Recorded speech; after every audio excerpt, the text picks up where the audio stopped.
The simple astrologer ప్రేక్షకులకు నమస్కారం. ఈ వారం గ్రహస్థితులు ఎలా ఉన్నాయో తెలుసుకుందాం. ఈ వారం 24వ తారీఖు నుంచి 30వ తారీఖు ఆగస్టు వరకు వారఫలం ఎలా ఉందో తెలుసుకుందాం. ఈ రోజు మనతో పాటు ప్రముఖ జ్యోతిష్య నిపుణులు శ్రీ గోపాల్ అయ్యంగార్ గారు ఉన్నారు. గురుగారు నమస్కారం. నమస్కారం. దీర్ఘ సుమంగళి భవ, దీర్ఘాయుష్మాన్ భవ. గాయత్రి. ధన్యవాదాలు గురుగారు. గురుగారు, ఈ వారం మా ప్రేక్షకుల కోరిక మేరకు వారఫలం ఎలా ఉందో చెప్పండి. అలాగే మీరు క్రిందిటి వారం చెప్పిన విధంగానే ప్రళయాలు కానివ్వండి, వాతావరణ పరిస్థితులు కానివ్వండి విపరీతంగా ఉంది. ట్రంప్ పుతిన్ విషయంలో కానివ్వండి, మీరు చెప్పినవి యథావిధంగా అలాగే జరిగాయి. ఈ వారం ఎలా ఉండబోతుందో ప్రేక్షకులు ఆశగా ఎదురు చూస్తూ ఉన్నారు. తప్పకుండా ఈ వారం గ్రహస్థితులు చూసుకుంటే అమ్మ 24వ తారీఖు ఆగస్టు నుంచి 30వ తారీఖు ఆగస్టు వరకు శని అలాగే మీనరాశిలో సంచరిస్తున్నారు. గురువు మిథున రాశిలో, శుక్ర బుధ గ్రహాలు కర్కాటక రాశిలో, రవి కేతు గ్రహాలు సింహరాశిలో, కుజుడు కన్యా రాశిలో, అలాగే రాహు కుంభరాశిలో సంచరిస్తున్నారమ్మా. చంద్రుడు ప్రత్యేకంగా 3 రాశుల్లో ప్రయాణిస్తారనమాట. అంటే సింహం, కన్య, తుల ఈ 3 రాశుల్లో ప్రయాణిస్తున్నారు. దీన్ని బట్టి మనము చక్కగా ఈ వార పరిస్థితి గ్రహాలు 12 రాశులకు ఎలా ఉందో చెప్పాలి. మీరు అన్నట్టుగా ఈ యొక్క ప్రపంచ పటం కావచ్చు లేదా భారతదేశం తీసుకున్నా కూడా ఏదైనా పాజిటివ్గా జరిగింది, సంతోషకరంగా ఉంది అనేది ఏమీ లేదు. ఎక్కడైనా సరే ఈ యొక్క పుతిన్తో డిస్కషన్ చేసి ట్రంప్ ఏదో చేసేస్తాడేమో అనుకుంటే అది ఏమీ జరగలేదు. అలాగే ముఖ్యమైనటువంటి విషయాలు ఏదైతే ఉందో మనం ఆర్థికంగా కానివ్వండి లేదా రాజకీయంగా కానివ్వండి సంక్షోభాలు, గొడవలు, ఇబ్బందులు కంటిన్యూ ఉన్నాయి.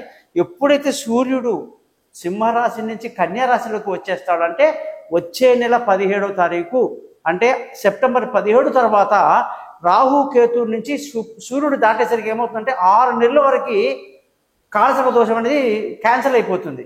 ఇంకా తర్వాత ఆయన వెనకాల కుజుడు అందరూ వచ్చేస్తూ ఉంటారు. కాబట్టి ఈ ప్రళయాలు, గొడవలు, ఇబ్బందులు అన్నీ శాంతియుతంగా అయిపోతుంది.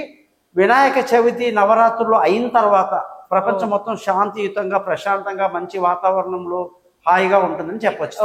ఎవరు ఎలాంటి భయాలు పడక్కర్లేదు. ఓకే గురుగారు, అలాగే ఇప్పుడు ఎవరైతే నక్షత్రాల రోజు ఎలా నక్షత్రాలు అంటే పుట్టినరోజు చాలా మంది జరుపుకుంటారు, అది ఎలా జరుపుకుంటారో, ఏ రోజున జరుపుకుంటారో చెప్పండి. అమ్మా ఈ వారంగానే చూసుకుంటే మనకి ఇప్పుడు 24 నుంచి మనకు భాద్రపద మాసం అనేది మొదలవుతుంది.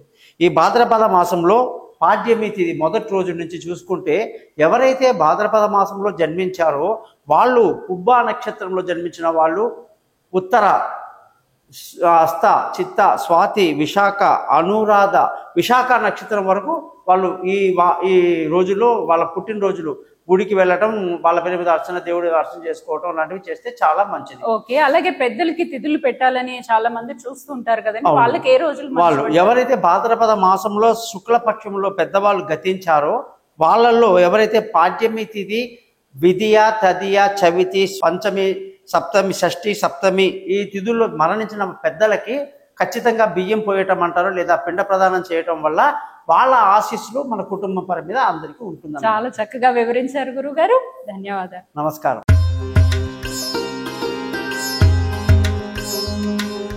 ద సింపుల్ అస్ట్రాలజర్ ప్రేక్షకులకు నమస్కారం.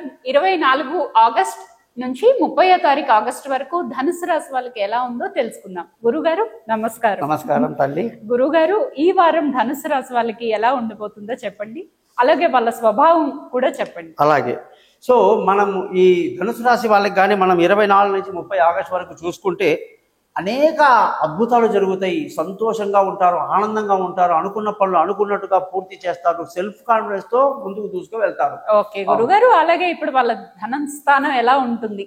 అమ్మ ధనానికి చక్కటి మంచి మార్గం ఉంది, సునాయాసంగా డబ్బు వస్తుంది, కుటుంబంలో సంతోషాన్ని చూస్తారు, పిల్లల చదువు విషయంలో కూడా చాలా ముందుకు వెళ్తారు. ఓకే, అలాగే అన్నదమ్ముల మధ్య రిలేషన్షిప్ అంటే విభేదాల్లో ఉన్న వాళ్ళు కలుసుకునే యోగం ఉంటుందంట. తప్పకుండా అమ్మా. రాహు కూడా వాళ్ళ యొక్క తృతీయంలో ఉండడం వల్ల బంధువులు, స్నేహితుల సహాయ సహకారాలు బాగుంటాయి.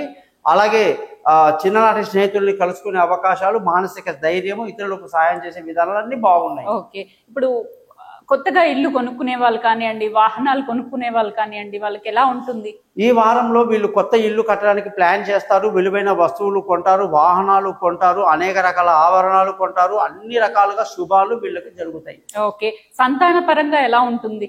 సంతాన పరంగా చాలా బాగుంది. వాళ్ళ అభివృద్ధి గురించి పాటుపడతారు. విదేశాలకు వెళ్ళాల్సిన పిల్లలకి ప్రయత్నం చేసి అదే అనుకున్న కాలేజీలో సీట్ ఇప్పడం కానీ, అనుకున్న సబ్జెక్టులో సీట్ రావడం కానీ, మీ తెలివితేటలు అద్భుతంగా పనిచేయటం, స్పోర్ట్స్లో ఉన్న వాళ్ళు చాలా పైకి రావటం, ఈ విధంగా చూసుకుంటే సంతానం లేని వాళ్ళకి కూడా సంతానం కలిగేటువంటి అవకాశం ఇప్పుడు బాగుంది. ఓకే గురుగారు, అలాగే ఇప్పుడు వీళ్ళు దూర ప్రయాణాలు చేయాలనుకుంటారు, వాళ్ళ పరిస్థితి ఎలా ఉంటుందంట? చాలా అనుకూలంగా ఉందమ్మా. దూర ప్రయాణాలు బాగా అనుకూలంగా ఉంటాయి. అనుకున్న పనులు అనుకున్నట్టుగా చక్కగా చేస్తారు. ఓకే, అలాగే వీళ్ళ ఆరోగ్య స్థానం ఎలా ఉందంటారు?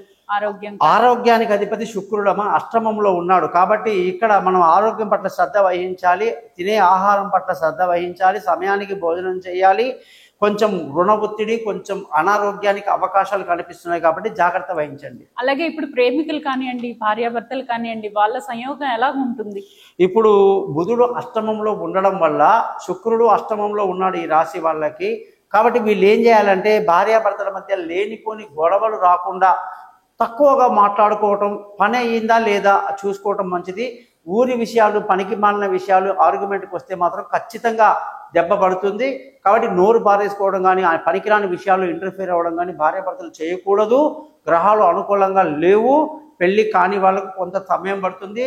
దూరంగా ఉన్న భార్యాభర్తలు కలుసుకోవడానికి టైం పడుతుంది. ముఖ్యంగా ప్రేమికులకు కూడా అంత అనుకూలంగా లేదు.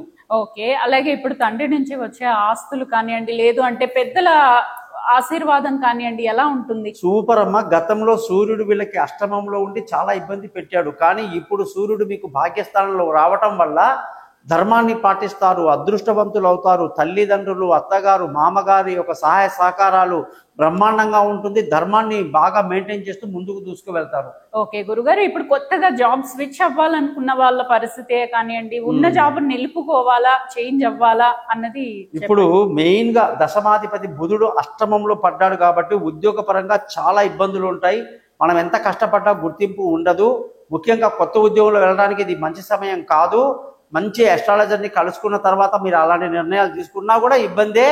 ముఖ్యంగా ఈ సమయంలో ఉద్యోగాలు మారడానికి అనుకూలంగా లేదు. ఉన్న ఉద్యోగాన్ని కాపాడుకోవాలి. ఇంకా కొన్ని రోజులు జాగ్రత్తగా ఉండాలి.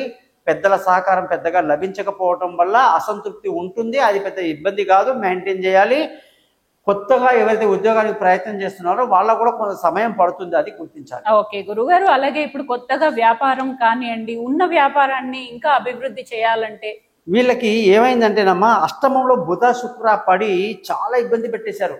ఇటు ఆరోగ్యం మీద దెబ్బ కొట్టారు, భార్యాభర్తల మధ్య దెబ్బ కొట్టారు, ఇటు ఉద్యోగంలో దెబ్బ కొడుతున్నారు, ఇటు వ్యాపారం అంటే శుక్రుడు అధిపతి. శుక్రుడు అష్టమంలో ఉంటే ఏమవుతుంది, వ్యాపారంలో నష్టం వస్తుంది. నష్టాలు రావటం వల్ల ఇటు కుటుంబంలో దిగులు వచ్చేస్తుంది. కాబట్టి వ్యాపారస్తులందరూ కూడా ఆచితూచి అడుగు వేయాలి, ప్రతి దానిలో జాగ్రత్త వహించాలి. ఇప్పుడు కొత్తగా పెట్టుబడి పెట్టడానికి అనుకూలంగా లేదు. అష్టమ బుధ శుక్ర గ్రహాలకు పరిహారం ఖచ్చితంగా చేయాలి. ఓకే గురుగారు, చక్కటి వివరణ ఇచ్చారు. విన్నారు కదా ప్రేక్షకులు. ఎటువంటి సందేహాలు ఉన్నా తొందరపడి ఎటువంటి నిర్ణయాలు తీసుకోవద్దు. గురువు గారిని కన్సల్ట్ చేసుకున్న తర్వాతనే మీరు ఎటువంటి డెసిషన్స్ అన్నా తీసుకోండి. ధన్యవాదాలు.